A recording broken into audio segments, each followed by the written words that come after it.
आपको बिहारी सतसई का दूसरा दोहा कराने जा रही हूँ। कल हमने बिहारी सतसई का पहला दोहा पढ़ लिया था। आज हम दूसरा दोहा करने जा रहे हैं। देखो इसमें बिहारी जी क्या कहते हैं। अपने अंके जानी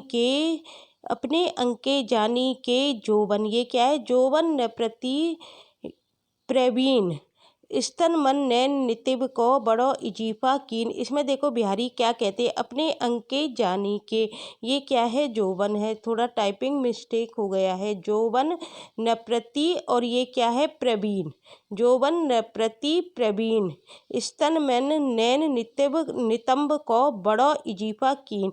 इसमें देखो शब्दार्थ में अपने अंग के, अपने अंग का मतलब है अपने पक्ष के, अपने अंग का मतलब क्या हो गया, अपने पक्ष के। इजीफा का क्या मतलब होता है, बढ़ावा देना।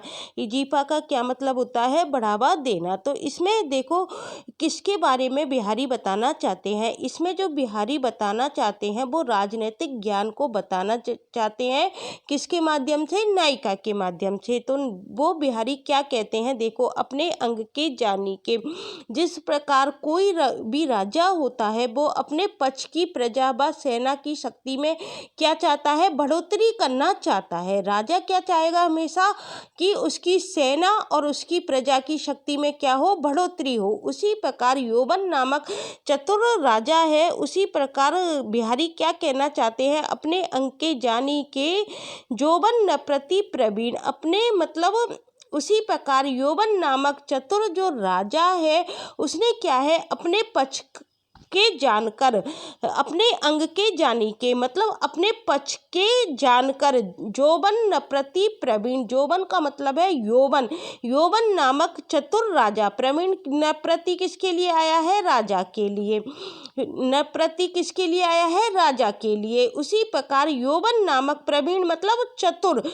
यौवन नामक चतुर राजा ने क्या करा है, अपने अंग के जानी के, अपने पक्ष के जानकर, जो नायिका है उसके स्तन को और नायिका के मन को, नायिका के नैन नेत्र को और नितंब में क्या कर दी है, बड़ो इजीफा कीन मतलब बहुत ज़्यादा बढ़ोतरी कर दी है, बहुत ज़्यादा इजाफा कर दिया है, अर्थात नायिका का क्या लिया है, खूब पक्ष लिया है। तो इसके माध्यम से बिहारी क्या दिखाना चाहते हैं, राजनीतिक ज्ञान को दिखाना चाहते हैं। और बिहारी का इस पद में हमको क्या दिखाई देता है, प्रणय शास्त्र व राजनीतिक ज्ञान दोनों हमको दिखाई देते हैं। तो विशेष में क्या आ जाएगा, बिहारी के इस पद में प्रणय शास्त्र व राजनीतिक ज्ञान हमको देखने को मिलता है। और इसके अलावा क्या देखने को मिलता है, प्रतीक योजना देखने को मिलती है।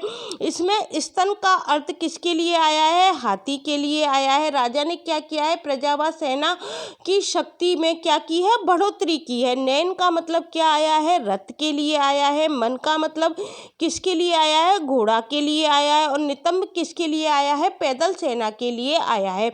तो ये प्रतीक योजना आपसे पेपर में पूछी जा सकती है, तो आपको याद रखना है। स्तन हाथी के लिए आया है, नैन आया है रथ के लिए, मन घोड़ा के लिए आया है और नितंब किसके लिए आया है, पैदल सेना के लिए आया है। और आपसे पूछा जा सकता है कि इस दोहे में किस प्रकार की नायिका का वर्णन किया गया है। तो इस दोहे में अंकुरित यौवन मुग्धा नायिका है। कैसी नायिका है, अंकुरित यौवन मुग्धा नायिका है। और कविवर बिहारी हैं, उन्होंने क्या किया है, नारी सौंदर्य का परंपरागत वर्णन किया है। रीतिकालीन काव्य में नक्सिक वर्णन की एक सुदीर्घ क्या थी, परंपरा विद्यमान थी। तो ये जो दोहा मैंने आपको कराया है, इसके माध्यम से कितने क्वेश्चन बन सकते हैं, 4 क्वेश्चन बन सकते हैं। एक तो प्रतीक योजना में से क्वेश्चन पूछा जा सकता है। दूसरा क्वेश्चन पूछा जा सकता है, इस दोहे में कैसी नायिका का वर्णन किया गया है, तो किस तरह की नायिका है, अंकुरित यौवन मुग्धा नायिका है। इसके अलावा अगला क्वेश्चन क्या पूछा जा सकता है, बिहारी के इस पद में क्या दिखाई देता है, तो हमको क्या दिखाई देता है, प्रणय शास्त्र भी दिखाई देता है और राजनीतिक ज्ञान भी देखने को मिलता है। राजनीतिक ज्ञान किस तरह से देखने को मिलता है, क्योंकि बिहारी ने इस दोहे के माध्यम से, नायिका के माध्यम से राजा की सेना का वर्णन किया है। आशा करती हूँ आपको दूसरा दोहा समझ में आ गया होगा। तीसरे दोहे की व्याख्या मैं आपको कल कराऊंगी।